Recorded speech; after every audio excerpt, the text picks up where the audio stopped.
महाराष्ट्र के वरिष्ठ राजनेता और पूर्व मंत्री रणजीत देशमुख का शुक्रवार को 80वां जन्मदिन मनाया गया। इस अवसर पर आरडी फाउंडेशन की ओर से ग्राम विकास पुरस्कार कार्यक्रम का आयोजन किया गया। कार्यक्रम में मुख्यमंत्री देवेंद्र फडणवीस ने पूर्व मंत्री रणजीत देशमुख का सम्मान किया। वहीं ग्रामीण क्षेत्र में उत्कृष्ट कार्य करने वाली ग्राम पंचायतों को भी पुरस्कृत किया। पूर्व मंत्री और वरिष्ठ नेता रणजीत देशमुख के 80वें जन्मदिन के मौके पर आरडी फाउंडेशन के तहत ग्राम विकास पुरस्कार का आयोजन किया गया।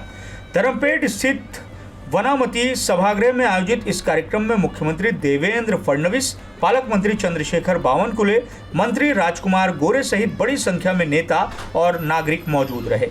इस दौरान ग्रामीण क्षेत्र में उत्कृष्ट काम करने वाली 3 ग्राम पंचायतों को मुख्यमंत्री फडणवीस द्वारा उनके उत्कृष्ट काम के लिए सम्मानित किया गया। इस दौरान बोलते हुए पालक मंत्री चंद्रशेखर बावनकुले ने जहां ग्रामीण विकास मंत्री रहते रणजीत देशमुख द्वारा किए गए कामों को याद किया, वहीं मंत्री जयकुमार गोरे ने अपनी पुरानी यादें साझा की।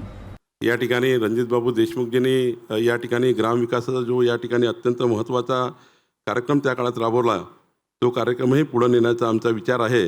मी आश्वस्त करतो व्यासपीठाला की आज ज्या अत्यंत महत्त्वाच्या ज्येष्ठ नेत्यांचा सत्कार ज्या उद्देशाने या ठिकाणी केला गेला आहे, ते उद्दिष्ट आणि तो सर्व संकल्प घेऊन आम्ही पुढे जाऊन या जिल्ह्याला महाराष्ट्राचा क्रमांक 1 जिल्ह्याचा करण्याचा आम्ही विचार करू, एवढंच या ठिकाणी बोलतो। आणि पुन्हा एकदा रणजित बाबूंना त्यांना उदंड आयुष्य लाभो, त्यांचं जीवन मंगलमय राहो। रणजित बाबूंना ज्या क्षेत्रामध्ये जी संधी मिळाली तिथं त्यांनी सर्वोत्तम काम करायचा प्रयत्न केला। अगदी नरखेडच्या सभापती पदापासून नागपूरच्या जिल्हा परिषदेच्या अध्यक्षापासून अगदी आमदार झाल्यानंतर त्यानंतर त्यांनी राज्यमंत्री म्हणून त्यांना 2 वेळा संधी मिळाली। ती त्या संधीचा उपयोग केला। कॅबिनेट मंत्री म्हणून त्यांना 2 वेळा काम करण्याची संधी मिळाली। त्यामध्ये त्यांनी राज्याचा ग्रामविकास खात्याचा मंत्री म्हणून काम करत असताना जलसंधारण असेल आणि ग्रामविकासाच्या प्रत्येक कामामध्ये त्यांनी काम करण्याचा प्रयत्न केला। मुख्यमंत्री देवेंद्र फडणवीस ने देशमुख द्वारा राज्य में जलापूर्ति को लेकर किए गए कामों की सराहना की।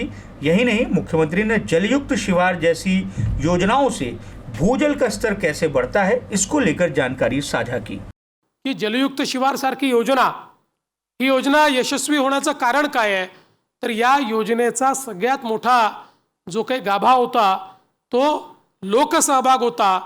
आणि या योजनेमध्ये 700 कोटीपेक्षा जास्त निधी हा लोकसहभागातून प्राप्त झाला आणि लोकांनी पैसाही दिला, लोकांनी श्रमही केले आणि त्यातनं अनेक गावं ही पाणीदार झाली, अनेक गावातला दुष्काळ आपण दूर करू शकलो।